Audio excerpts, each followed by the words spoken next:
ጸጥ እኮ ነው። እንትን የለም እኮ እንቅስቃሴ እኮ የለም እኮ። ሰምታችሁ ታውቃላችሁ? መግለጫ ሲሰጥ ሲኖዶስ ትንፍሽ ካለ የሚደርስበት ነገር ያውቃል። እንዳለ ሲኖዶስ ከላይ ያሉ ሰዎች በቁጥጥር ስር ውለዋል። ቤተ ክህነት በቁጥጥር ስር ውሏል። ቅድስት ሥላሴ ዩኒቨርሲቲ በቁጥጥር ስር ውሏል። ማህበረ ቅዱሳን ትንፍሽ አይላትም። እስቲ ወንድ የሆነ እስቲ ማህበረ ቅዱሳን ተነስቶ ስለ እስልምና እሳደባለሁ እንደ ድሮ ቢል አሁን የለም፣ ይቀፈደዳል። ስለዚህ እንዳሉት ነው፣ ጊዜው የነሱ ነው ብለዋል እና ጊዜው የኛ ነው እና ትንፍሽ የሚል የለም። አይደለም ተቋም ለመሰረት ላይሰንስ ምናምን ነገር ማነው ላይሰንስ የሚሰጥ? የሰላም ሚኒስቴር መስጠት አይችልም። በእናንተ ሲኖዶስ ነው። ሲኖዶሱ ደግሞ እንደዛ አይነት ነገር ይፈራል። ሲኖዶሱ በቁጥጥር ስር ውሏል። ከዚህ ማንኛውም ግን ኢትዮጵያዊ በሰላም በመከባበር ሰዎች መኖር አለባቸው። ተከባብሮ ማለት ነው። ትምህርታቸው ማስተማር ይችላሉ።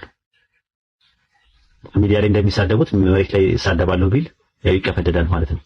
መጪው ዘመን የአርሲ ዞን የአሰላ ከተማ እንዲሁም የቲዮ ወረዳ የሙስሊሙን ህብረተሰብ ችግር ግምት ውስጥ በማስገባት ይህንን ሰፊ ሜዳ እምብርት ዋናው መንገድ ላይ የሙስሊሙን ችግር በመረዳት የሙስሊሞች ችግር እንዲቀረፍ ብሎ ይህንን በመስጠታቸው በራሴና በኢትዮጵያ እስልምና ጉዳዮች ጠቅላይ ምክር ቤት ከፍ ያለ ምስጋና ሊያቀርብላቸው ወዳሉ። ያየነው ተአምር ነው። 100 ካሬ ሜትር ማለት በጣም ሰፊ ነው። የአርሲ ዞን ሙስሊሞች ሰፊ ቢሆኑም ሙሉ ለሙሉ ይመጥናል ብለን አንልም። ይሄ ያልተገኘ ያልነበረ እድል ነውና እጃችን የገባው። ሰላም እግዚአብሔር ይብዛላችሁ። ወደና ተከበራችሁ የእናንተ ዩቲዩብ ተከታታዮች እንዴት ናችሁልኝ? ባላችሁበት እግዚአብሔር ሰላም ፍቅር በዝዝት ትበልልኝ። አዲስ ለመጣችሁ እንኳን ሰላም መጣችሁ፣ ለነበሮቹ እንኳን ሰላም ቆያችሁ እያልኩኝ ላይክ፣ ሼር፣ ሰብስክራይብ ሰፖርት ስለምታደርጉኝ በጣም እጅግ አድርጌ አመሰግናለሁ። አሁን ድጋፋችሁ አይለኝ እያልኩኝ ምስጋና የላቀ ነው እላችኋለሁ። ዛሬ ይዤላችሁ የመጣሁት እንግዲህ መጀመሪያ ላይ ያስቀመጥኩላችሁ ቪዲዮ አይታችሁታል ብዬ ተስፋ አደርጋለሁ። ዋነኛው ነገር ይሄንን ቪዲዮ ለመስራት አንድ የተገደድኩበት ዋነኛው ምክንያት አንድ ለታሪክ እንዲቀመጥ ነው። ሁለተኛ ነገር ደግሞ እኛ ኦርቶዶክሳውያን ማለት ነው ለእምነታችን፣ ለሃይማኖታችን፣ ለራሳችን ምን አክል ቦታ ነው ያለን፣ ምን ደረጃ ላይ ነው ያለንበት ቦታ ምን አክል ነው ብለን እንድናስብ ነው ይሄንን ቪዲዮ የሰራሁት ማለት ነው።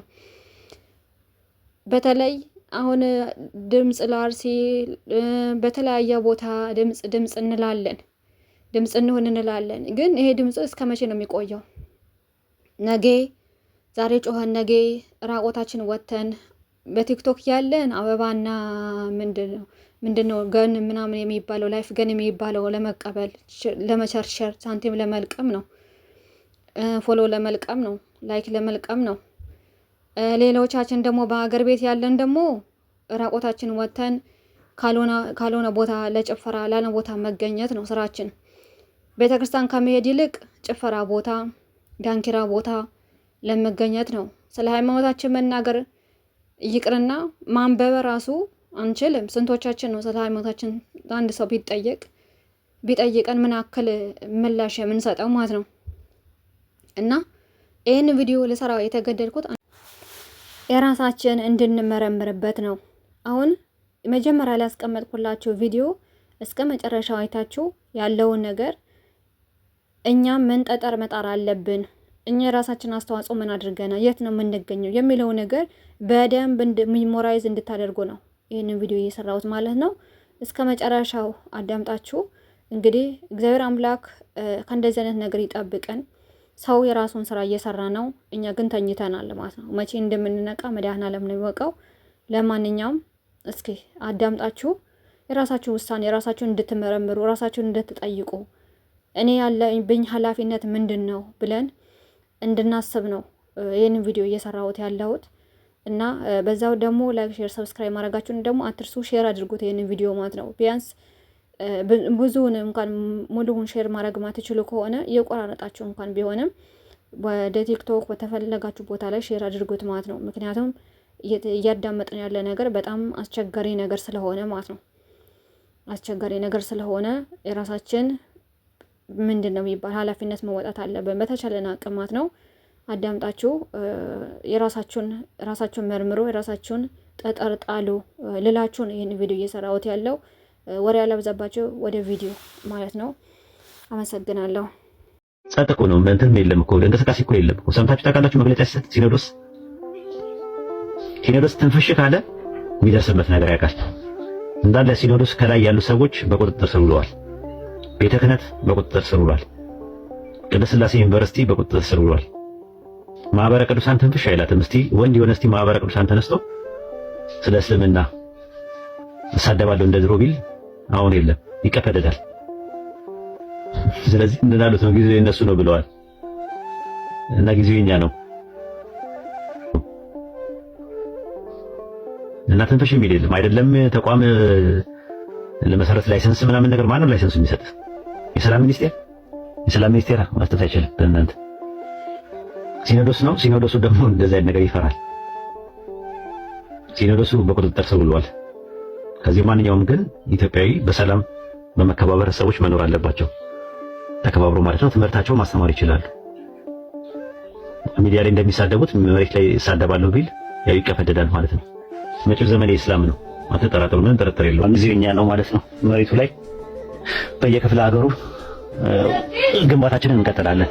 የትውልድ የሚሆን ግንባታ ማለት ነው። በየክፍለ ሀገሩ በየአዲስ አበባው በየእንትኑ ባገኘነው አጋጣሚ መንግስትም ደግሞ ቸር ነው ለኛ መንገድ ቦታም ይሰጠናል።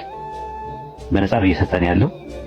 ስለዚህ እስከሰጠን ድረስ እንትን እንላለን ማለት ነው። በተረፈ ካፊሮች እኛን አይተው ተቋም ያስፈልጋል ሲሉ ነበርና አይደለም ተቋም አይደለም መሬት ላይ በስነ ስርዓት መንቀሳቀስ እንኳን ከቻላችሁ አናውቃችሁ ነኝ እኔ በስነ ስርዓት መልካችሁ ሳይታይ ምን ሳይታይ በስነ ስርዓት እንኳን መሄድ አትችሉም። እናንተ እንኳን አይደለም ተቋም ይኖራችሁ ይቀርና ማለት እንደፈለጋችሁ አትሆኑም እኮ። እኔ ዛሬ 2 ዓመት ኢትዮጵያ ሄጄ እንደፈለኩ ነው በፌዴራል ታጥሬ ነው ሲሄድ የነበርኩት። ጥሩ ፌዴራሎች የሚታወቁ የሙስሊም ፌዴራሎች በስነ ስርዓት የሆነ ነገር ካጋጠመ ደውል ብለው ቀፍሰስ እያልኩ ነው ስኖር የነበረው ማለት ነው ሳልፈራ። እንደዛ አይደለም ራሱ ማለት ነው። እና አይናችሁ እያየ በደንብ ኢትዮጵያ ውስጥ በደንብ ተቋም ምንድነው በደንብ እንገነባለን። ራሱ የትምህርት ለትውልድ የሚሆን ለመጻኢ ጊዜው የሚሆን ነገር እንሰራለን ወደፊት ኢንሻአላህ። በደንብ ምንም እንትን ማለት ነው። ማንም ምንም አይላቸውም ብሏል። ምንም አይለንም። የመንግስት አካላትም በዚህ መልኩ ምንም የሚያመጡት ነገር የለም። ይህንን ጥቅም ባስብ ኖሮ አሁን ስለ ኢብራሂም አልናገርም ነበር። እኔ አልፈራም ማንንም። አንደኛ፣ ሁለተኛ ነገር ደግሞ ላይሰንሳችንን መንጠቅ አይችሉም የኛ አንደኛ ማለት ነው። እና መንግስት ምንም ማድረግ አይችልም። አይምሰላችሁ ኢንሻአላህ።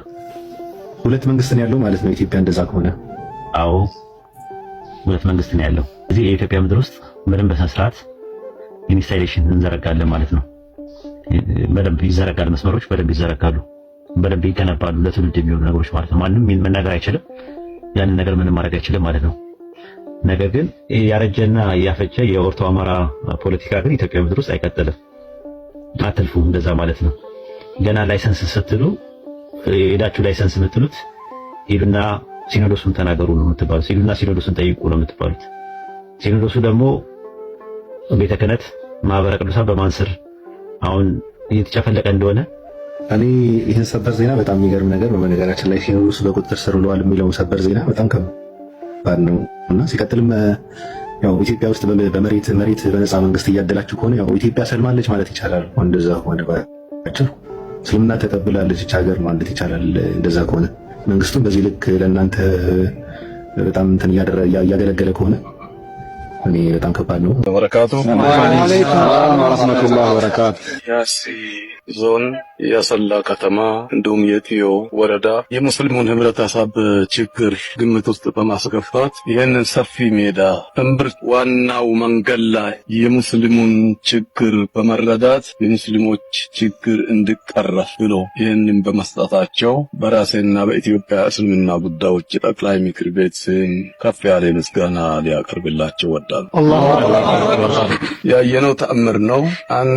100 ካሬ ሜትር ማለት በጣም ሰፊ ነው። የአርሲ ዞን ሙስሊሞች ሰፊ ቢሆኑም ሙሉ ለሙሉ ይመጥናል ብለን ባንልም ይሄ ያልተገኘ ያልነበረ እድል ነውና እጃችን የገባውን አልምተን ቀሪውንም ደግሞ እርስ በራሳችን መጣያቁ ግድ ነው። ስለዚህ እሁድ የገቢ መሰብሰቢያ ፕሮግራም አለ የሚለውን ሰምቻለሁ። ደብዳቤም ደርሰኛል። በዚህ አጋጣሚ ሁሉም ድምጻችን የሚሰሙ ወገኖች ሙስሊሞች ብቻ ሳይሆኑ ወገኖች ሁሉ በዛ ቀን እንዲሳተፉ በዚህ አጋጣሚ መልእክቴን ለማስተላለፍ ወዳለሁኝና ይህንን ፕሮጀክት ለማልማት ሁላችንም በያለንበት ተግተን መጅልሳችን ጎን እንድትቆሙና የተባለው ትምህርት ቤት ነው፣ መስጂድ ነው፣ ኮሌጅ ነው፣ ግን ከዛ በላይ ከፍ ማለት አለበት። እኔን የሚሰሙኝ ሆነ የሚመለከቱኝ ካሉበት ሙስሊሞች ብሔር፣ ቋንቋ ሳንለይ ይህን የመሰለ ወርቃማ ሜዳ መንግስታችን ስለግሰን ለሙስሊሞች ብሎ ይህንን ስጦታ ሲያበረክት መሬቱን ብቻ አበርክቶ ወደ ኋላ የተመለሰ መንግስት አይደለም። ሰምተናል። ይሄ መሬት ክፍያ እንዳለው ካሳ እንዳለው ሰምተናል።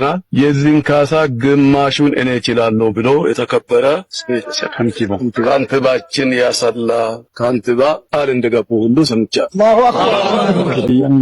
ያሰላ ካንትባ ብቻ ሳይሆን በጎ አድራጊዎች ባሉበት፣ ነጋዴዎቻችን በያሉበት፣ ልማት ወዳጆች እና ወዳጆች በያሉበት ይህንኑ በመስማትና በመረዳት እጃቸውን ወደዚህ እንዲዘረጉ እንግዲህ እንዳያችሁት ነው።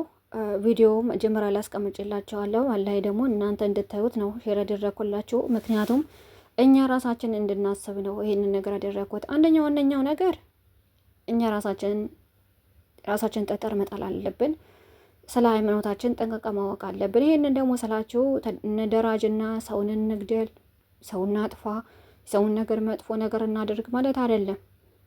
መጀመሪያ አንድ ሰው ስለ ሃይማኖት ጠንቅቆ የሚያውቀው ከሆነ ማንኛውን ነገር ቢመጣበት ቆሞ ቻሌንጅ የማድረግ አቅሙ ይኖረዋል ማለት ነው።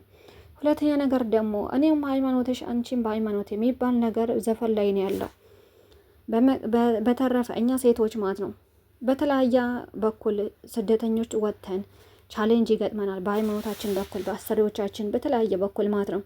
ያን ነገር ደግሞ ራሳችን ምንም ነገር ቢመጣብን መቀየር እንደሌለብን አረብ ሀገር መተው ለምን ሰይፍ አይሰዱባቸውም? ስለ ሃይማኖታቸው የምታውቁ ከሆነ የሰይፉን ልክ እንደ ሰማዕት አድርጋችሁ ተቆጥሮታላችሁ ማለት ነው። ሁለተኛ ነገር ደግሞ በየቦታው በየቲክቶኩ ለወንድ ፍቅረኛ ብላችሁ ሃይማኖታችን የምትቀይሩ ማለት ነው። በተለይ ሴቶች እኛ ዋና መሰራት ያለበት ሴቶች ላይ ነው ማለት ነው። ምክንያቱም እኛ ራሳችን ቤተክርስቲያናችን አባቶቻችን እያሰደብን ያለን ሃይማኖታችን እያሰደብን ያለው ማለት ነው። እና እስኪ የሌላ እምነት እኔ ኮምፔር ለማድረግ እኔ ተፈጥሮዬም አይደለም።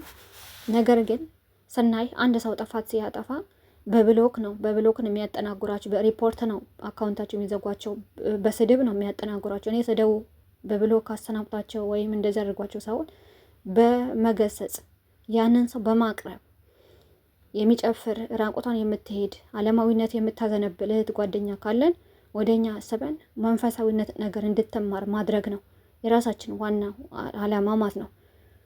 ምክንያቱም ሰው ዓለማዊ ነገር ከሆነ ዓለማዊ ነገር ብቻ ነው የሚታየው እንጂ ስለ መንፈሳዊ ነገር ቤተክርስቲያን ቢቃጠል፣ ቅዱሳን አባቶቻችን ቢገደሉ፣ ማንኛው ነገር ቢመጣ ዞር አርገው አያየው ማለት ነው። ዞር አርገው በቃ እንትን አይላቸው ማለት ነው። ምንም ነገር ምክንያቱም የራሳቸው ሌላ ቦታ ነው ያሉት። እንግዲህ በጥጋብ ያለ ሰብ ራበኝ ብትሉት ይሰማቸዋል። እንደዛ ያለ ዓለማዊ ደግሞ ሆነው በጭፈራ በማንኛውም ባሉባልታ ቦታ የምንገኝ እኛ የአባቶቻችን ረሃብ፣ ስደታቸው፣ መገደላቸው እኛ ምንም ነገር አድርጎ አይሰማንም ማለት ነው።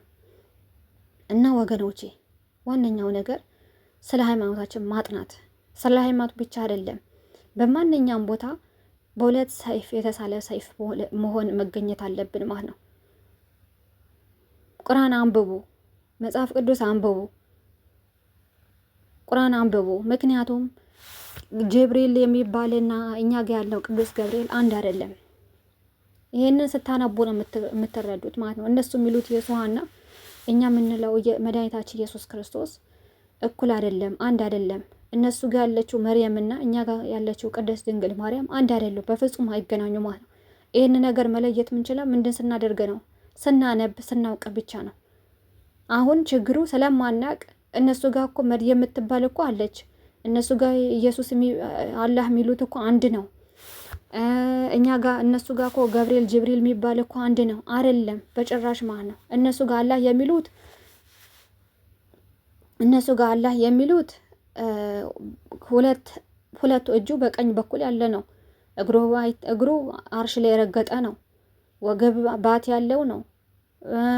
በቃ ምን ልበላችሁ የተለያየ ነገር ነው ያለው ማለት ነው። እና ያን ነገር ደግሞ ይሄን ነገር ደግሞ የምታውቁት ምንድነው? ስታነቡ ስትረዱ ነው። ጅብሪል ደግሞ ያለው እነሱ ጋር ጅብሪል ያለውና እኛ ጋር ቅዱስ ገብርኤል ያለው ደግሞ በፍጹም አይገናኝም። በአረበኛ ስለተጻፈ ብቻ እሱ ነው ማለት አንችልም ወገኖቼ። እና አንብቡ፣ አጥኑ፣ ለእውቀት አንብቡ። ለመተቸት ሳይሆን ለእውቀት እናንብብ። በተለይ ሃይማኖታችን አንድምታ በደንብ ማንበብ አለብን። ልጆቻችሁ በደንብ አስተምሩ፣ በደንብ እንዲያጠኑ አድርጉ። ሁሉም ነገር እንዲያውቁ፣ ሁሉም ነገር ቻሌንጅ ቢመገጥማቸው በኩል ዩኒቨርሲቲ የገቡ ልጆች ካሉ ደግሞ በዩኒቨርሲቲ ተምረው በፖለቲካው በጥሩ ውጤት ካመጡ ደግሞ በህግ በኩል እንዲሰማሩ ማድረግ። ምክንያቱም በህግ በኩል ከተሰማሩ ፖለቲካ ውስጥ ካሉ እኛ ያንን ቦታ እንይዘዋለን ማለት ነው። በህግ ቦታ ካሉ ሌላ ሰው አያስፈልገንም። ፍርድ ቤት ስንቆም ሌላ ሰው አያስፈልገን። የራሳችን ሰው ይመሰክርልናል፣ ይፈርድልናል ማለት ነው። ብናጠፋም ባናጠፋም ማለት ነው። እና ያ ነገር ነው ማድረግ አለብን። በተለይ ልጆች ያላችሁ፣ በመቀጠልም ደግሞ ሴት ልጆች ከኔም ጭምር ማለት ነው ራሳችን ማዘጋጀት አለብን። መንፈስ ቅዱስ እንዲያድርብን፣ እግዚአብሔር አምላክ እንዲረዳን በስጋ ወደሙ መታተም አለብን። ንስሐ መግባት አለብን። እስከ መቼ ነው እንደዚህ የምንዘንጠው ማለት ነው? እግዚአብሔር አምላክ በእንደዚህ አይነት መንፈስ ቅዱስ ያለበት ህይወት ስንኖር እግዚአብሔር አምላክ ይረዳናል። ብንሞትም በስጋ ነው እንጂ የምንሞተው በነፍሳችን አንሞትም። አሁን እኛ ሁለቱን ያጣነው፣ በስጋችንም አጣና በነፍሳችንም እናጣለን ማለት እና ራሳችን ላይ እንስራ ነው የምንለው። በተለይ ሴቶች ራሳችን ላይ እንስራ ነው የምንለው። የምንይዘው ፍቅረኛ ባሌ ነው እጮኜ ነው ብለን የምንይዘው ደግሞ ምኑን አይተን ነው የምንለው? ሃይማኖት ያስጠጋኛል። ለምን የራሳችን እምነት ለምን አይሆንም? የራሳችን እምነት ቢሆንም በደንብ አጥንተን ወደ ክርስቶስ ያቀርበኛል ወይስ ያርቀኛል? ዓለማዊ ነው ወይስ መንፈሳዊ ነው ብለን ነው ማጥናት ያለብን እንጂ ባላገኘን ብለን ዝም ብለን እንደ ታክሲ ፌርማታ ዘው ብለን ምንገባ ከሆነ ለራሳችን ህይወታችን ተበላሽቶ ለልጆቻችን ለምናመጣቸው ልጆች በራሳችን ፈቃድ ለምናመጣቸው ልጆች ናቸው ጠንቅ ምን ሆነው ማለት ነው። እና በደንብ እናስተውል ባይነኝ። እስከ መጨረሻ ስላዳመጣችሁኝ በጣም እጅግ አድርጌ አመሰግናለሁ። ሰላማችሁን በክርስቶስ ይብዛልኝ። ላይክ፣ ሼር፣ ሰብስክራይብ ማድረጋችሁን አትርሱ። በጣም እጅግ አድርጌ አመሰግናለሁ።